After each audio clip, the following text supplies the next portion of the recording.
خصوصیات داسې دي چې الله رب العالمین حضرت عائشې رضی الله تعالی عنها ته ورکړي دي په تور د فضیلت او په تور د غوروالي چې هغه د نبی کریم صلی الله علیه وسلم یوې بیبي ته نه دي ورکړي. هغه څو خصوصیات دي، و خصوصیات علما کرام چې کوم دي هغه ذکر کړي دي. امام بغوی رحمه الله هم چې کوم دي هغه را نقل کړي دي. په هغې کې د ټولو نه اولنی خصوصیت چې حضرت عائشې رضی الله تعالی عنها ته میلاو شوی دی او بل یوې بیبي ته نه دی میلاو شوی، هغه دا دی چې جبریل علیه السلام یو ځل چې کوم دی ریخمي کپړه چې کوم دی هغه راوړله او نبی علیه السلام ته هغه ورکړه چې په هغې کې د حضرت عائشې رضی الله تعالی عنها تصویر و.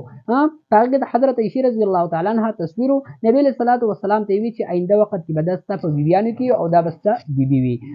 او په بل روایت کې راځي چې نبی کریم صلی الله علیه وسلم ته حضرت جبریل علیه السلام خپل ورغی وښودو او په هغې کې د حضرت عائشې رضی الله تعالی عنها چې کوم دی تصویر و. نبی علیه السلام ته یې وي چې دا به په آینده وخت کې ستا بیبي وي. یو خصوصیت یې دا دی چې الله رب العالمین د دې تصویر په خپله چون کړی و او نبی علیه السلام ته یې رالیږلی و. دویم صفت چې حضرت عائشې رضی الله تعالی عنها ته د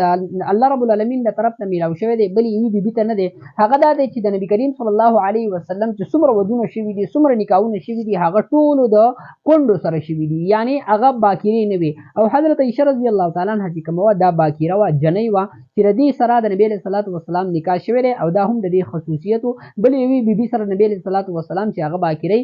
او واده شوي نه وي د هغې سره نبي علیه السلام نکاح نه دی کړی. دا د حضرت عائشې رضی الله تعالی عنها دویم خصوصیت دی. دریم خصوصیت د حضرت عائشې رضی الله تعالی عنها هغه دا دی چې د نبي کریم صلی الله علیه وسلم وفات د حضرت عائشې رضی الله تعالی عنها په غېږه کې شوی دی چې دا د بلې بیبي سره دا خصوصیت نشته دی. دا خصوصیت او دا فضیلت الله رب العالمین حضرت عائشې رضی الله تعالی عنها ته سپارلی دی او ورکړی دی ورته. څلورم صفت د حضرت عائشې رضی الله تعالی عنها دا دی چې نبي کریم صلی الله علیه وسلم د حضرت عائشې رضی الله تعالی عنها په کور کې دفن شوی دی، د بلې بیبي په کور کې نه دی. او پنځم صفت د حضرت عائشې رضی الله تعالی عنها دا دی چې نبی کریم صلی الله علیه وسلم به له دې سره په یوې برستن کې پروت و، په یو کټ کې به پروت و او په نبي علیه السلام باندې به په دغه صورت کې هم په دغه وخت کې هم وحی نازلېده چې دا صورت به د نورو بیبیانو سره نه و، یعنې نبي علیه السلام به د نورو بیبیانو سره په یو برستن باندې پروت و، نو په نبي علیه السلام باندې به وحی نه راتله ما سوا د حضرت عائشې نه چې په دې باندې به د نبي علیه السلام سره په دغه صورت کې هم وحی راتله. او شپږم صورت د حضرت عائشې رضی الله تعالی عنها د خصوصیت دا دی چې د دې براءت چې کوم دی کله چې په دې باندې تهمت ولګېد قرآن مجید دوه رکوګانې سورې نور په هغې کې چې کوم دی د حضرت عائشې رضی الله تعالی عنها باندې کوم تهمت لګولی منافقینو، عبدالله بن ابی کوم منافق چې کوم هغه په نبي علیه السلام په بي حضرت عائشې رضی الله تعالی عنها تهمت ولګو او بیا چې کوم دی اوږده دوه رکوګانې دی اوږد تفصیل دی پکې، خو الله رب العالمین د حضرت عائشې رضی الله تعالی عنها براءت اعلان او د براءت چې کوم دی ګواهي الله رب العالمین په خپله ورکړه او دوه رکوګانې د حضرت عائشې رضی الله تعالی عنها په حق کې نازلې کړې. حضرت عائشې رضی الله تعالی عنها فرمایي چې زما دا یقین و چې الله رب العالمین به زما دپاره وحی چې کوم دی هغه ضرور نازلوي، خو دا مې ګمان هم نه و چې زما په حق کې به الله رب العالمین چې کوم دی هغه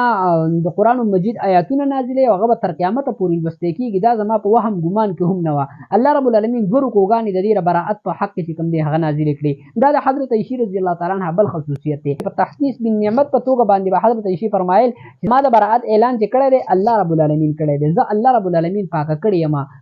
او حضرت موسی علیه السلام د براءت لپاره چې کوم دی ګواهي ورکړې وه نو هغه یو ماشوم ورکړی وه. دغه شانتې د حضرت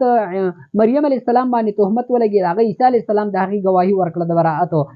خو زما براءت اعلان چې کړی دی الله رب العالمین په خپله باندې کړی دی، نو دا به په تحدیث بالنعمت په توګه باندې حضرت عائشې رضی الله تعالی عنها وي. او اووم خصوصیت د حضرت عائشې رضی الله تعالی عنها دا دی چې دا د داسې خاندان نه وه، د داسې خلیفه د کور نه وه چې هغه حضرت ابوبکر صدیق رضی الله تعالی عنه دی او د هغه لور ده او د نبي علیه السلام په نکاح کې او د نبي علیه السلام حضرت ابوبکر صدیق بې انتهایي دوست او محبت کوونکی یار پیار والا دوست حضرت ابوبکر صدیق رضی الله تعالی عنه. نو دا د حضرت عائشې رضی الله بل خصوصیت دی چې د ده خاندان الله رب العالمین په خپله باندې د جنت هغه خوشخبري په دنیا کې اورولې ده. نو دا یو څو خصوصیات د حضرت عائشې رضی الله تعالی عنها داسې وو چې دا د بلې بیبي سره نه او الله رب العالمین دې ته ورکړي وو. السلام علیکم ورحمة الله وبرکاته.